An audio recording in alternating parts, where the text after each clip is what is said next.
Bonjour, je suis Amélie Richir, écrivain biographe et animatrice d'ateliers d'écriture autobiographique. Aujourd'hui, pour ce deuxième épisode des Chaises Rouges, j'ai le plaisir de retrouver Michel Simonet. Bonjour Michel d'abord. Bonjour Amélie, ça va bien? Très Avec ce bien. beau soleil? Merci. Alors Michel qui a écrit La coiffure, une histoire de famille et de passion. Tiens, si tu veux tenir C'est ton... ça. Merci Amélie. Michel a participé à mes ateliers d'écriture, Raconter sa vie en 2017-2018 à Laval et ensuite donc j'ai eu le plaisir de l'accompagner pour qu'elle puisse terminer son livre pour, Noël en fait ce livre qui est bien sûr destiné Aux enfants, bien sûr, aux 3 enfants. Antoine, Marion, Margot. et pas seulement aux 3 enfants. Non, et Alain aussi, mon amoureux. D'accord, merci. Alors, Michel, pourrais-tu nous dire quel a été l'élément ou les éléments déclencheurs, qui t'ont donné envie, de réaliser ce livre? Alors, l'élément déclencheur, bah, ça a été, mais pour beaucoup de personnes, je pense que c'était la perte de ma maman. Donc, c'est toujours difficile de perdre une maman. Donc, j'ai redécouvert des choses, des petits papiers qu'elle avait. J'avais envie de retransmettre ça, surtout à mes petits-enfants, parce qu'on parle des enfants, mais c'est les générations futures. Et j'avais peur, quelque part, d'oublier, d'être malade ou de plus pouvoir raconter un peu à vif, juste après la transmission d'entreprise, la passion du métier, la passion d'une vie et comment, si ça pouvait leur apporter quelque chose. Et j'avais aussi une cousine qui avait fait un livre par rapport à nos grands-pères respectifs sur la guerre du Tonkin. Et elle avait fait beaucoup de recherches, ça m'avait passionnée. Donc voilà, c'est l'élément déclencheur. D'accord. Alors donc en fait, ton livre est un livre autobiographique. Alors q Comme le dit le titre, c'est la coiffure, qui est le fil conducteur de cette trajectoire et donc, est-ce que tu peux nous dire, quelles ont été les personnes, inspirantes dans ta vie? Alors, les premières, par rapport au métier, c'est mon oncle et ma tante qui étaient coiffeurs. Donc, mon grand-père aussi était coiffeur, mais globalement, tout le reste de la famille n'était pas du tout, là-dedans. Donc ça a été ça. Puis je pense que quand même, toute petite, j'avais, un peu on va pas dire un don parce que mais, j'avais cette passion du cheveu, en fait, de toucher les cheveux, d'être avec les gens. Et puis après, bah, c'était tout un enchaînement de choses. Ma maman qui avait vu que les meilleurs ouvriers de France étaient enfin reconnus par l'éducation nationale, donc elle aurait tant aimé que je sois, dans l'enseignement. Donc il y a eu ça et puis bon, voilà l'arrivée on est arrivé à Laval, c'était une petite ville, j'arrivais de Paris et la chambre des métiers de Laval proposait de faire ce concours des meilleurs ouvriers de France. Voilà le Alors donc ce concours des meilleurs ouvriers de France, donc ça fait partie, un peu des 3 événements qui ont le plus impacté ta vie. Alors raconte-nous, tu as une petite anecdote à ce sujet sur la préparation du concours. Qu'est-ce qui s'est passé, juste avant? Juste avant ou un petit peu avant? Bah, déjà la première réunion des meilleurs ouvriers de France à Paris, je pensais qu'il y avait qu'une épreuve, qu'il y avait que la coiffure historique à cette époque-là, que j'avais vue quand j'étais, jeune défiler. Je pensais qu'il y avait ça. En fait, il y avait 6 grosses épreuves très difficiles, mais je pense qu'un peu l'orgueil, je me suis dit: «Je vais y arriver», donc mais je savais pas que c'était 1 an et demi de travail, enfin, aussi acharné. Et je dis toujours que si j'avais pas été meilleure ouvrière de France, bah, j'avais 25 ans, 26 ans, je n'aurais jamais recommencé. C'est quand même difficile. Donc là, j'ai eu Alain, mon mari, qui m'a beaucoup aidé, mon amoureux, comme je dis. Et aussi, ben, après, ce qui m'a marqué pendant, c'est que 2 mois avant le fameux concours, j'ai eu un grave accident de voiture qui m'a cloué à l'hôpital quelques semaines. Et tous les entraîneurs que je peux encore saluer, il y en a encore qui sont vivants, qui sont venus à l'hôpital à Tours parce que mes mains n'étaient pas touchées et donc je pouvais continuer à travailler. En fait, ce concours au niveau du cheveu, parce que dans d'autres métiers c'est encore autre chose, c'est vraiment, faut pas lâcher les cheveux, pas une journée sans entraînement. En plus du salon, en plus du travail, du salon. Alors, Michel, donc tu es, meilleure ouvrière, de France. Tu as aussi été, dans l'équipe de France, de coiffure. Tu as aussi été, la seule femme, de l'équipe, de la haute coiffure qui faisait, la mode, en coiffure à Paris. Enfin, je trouve que c'est particulièrement intéressant parce que, ça nous montre un côté du métier de coiffeur, coiffeuse, que peu de personnes connaissent finalement.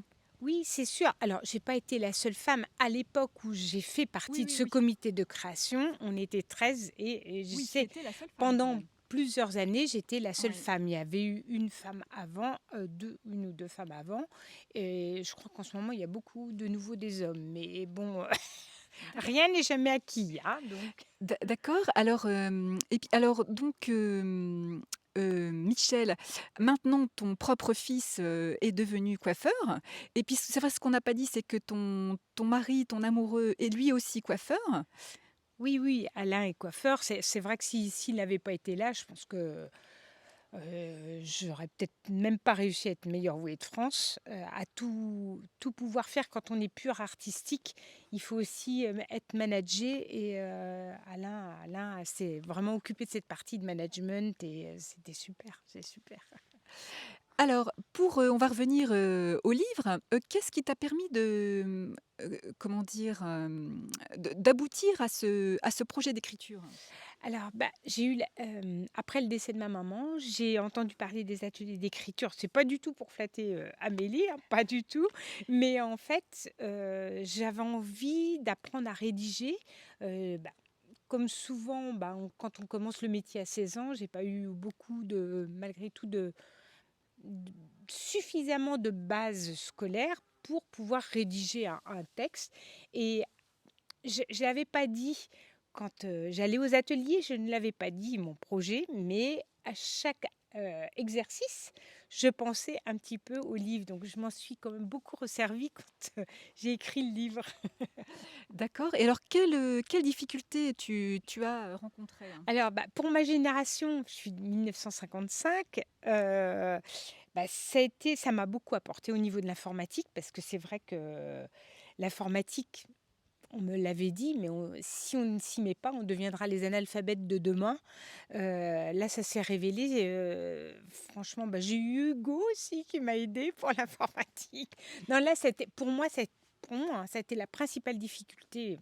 Maintenant, ça paraît basique, peut-être maintenant, 3 ans après. D'accord. Maintenant, je maîtrise un petit peu mieux tout ça. Ça, c'était chouette d'apprendre ça.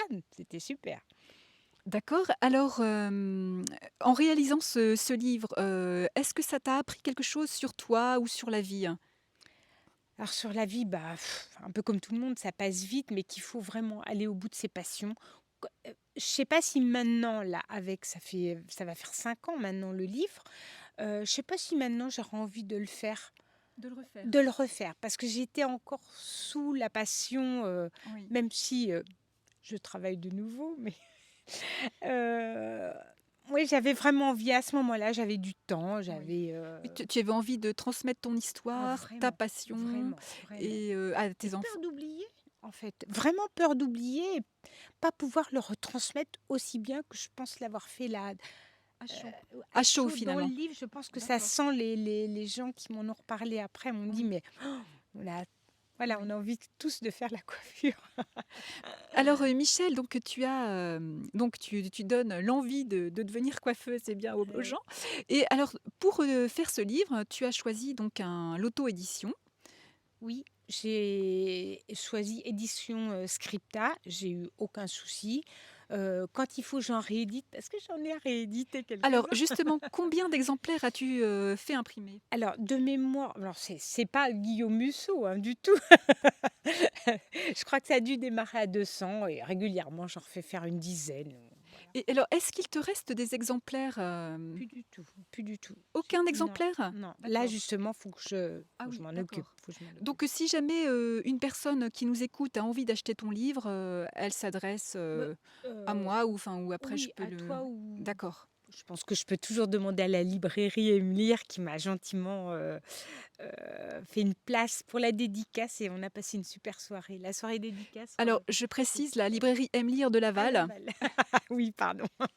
Qui ne connaît pas D'accord, très bien.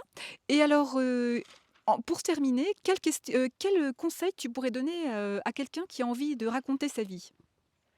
Alors, il faut quand même s'y préparer. Il faut quand même beaucoup de temps. Ça se fait pas comme ça. Enfin, faut quand même avoir, comment je veux dire? C'est pas le courage, mais faut être assidu. Faut être assidu La pour écrire. persévérance. La persévérance, c'est Oui, ça. d'accord. Et c'est vrai qu'au début, j'écrivais en papier et après quand même, je me suis mis rapidement à taper sur le clavier. C'était super et là aussi pour ceux, qui racontent leur vie, donc où il y a des documents à scanner et cetera, faut quand même faire un travail énorme de recherche et ça, c'est quand même beaucoup de temps. Il a Oui. fallu quand même une bonne année et c'est pas beaucoup en fait, hein. Si on fait autre chose à côté. D'accord, très bien. Bon, eh bien, Michel, merci beaucoup d'avoir répondu, Merci si Amélie. gentiment à mes questions. Mmh. Et puis, je vous dis, bah, à bientôt pour un prochain épisode des Chaises rouges. Au revoir Bon Michel. courage à toutes qui allez écrire ou à tous qui allez écrire.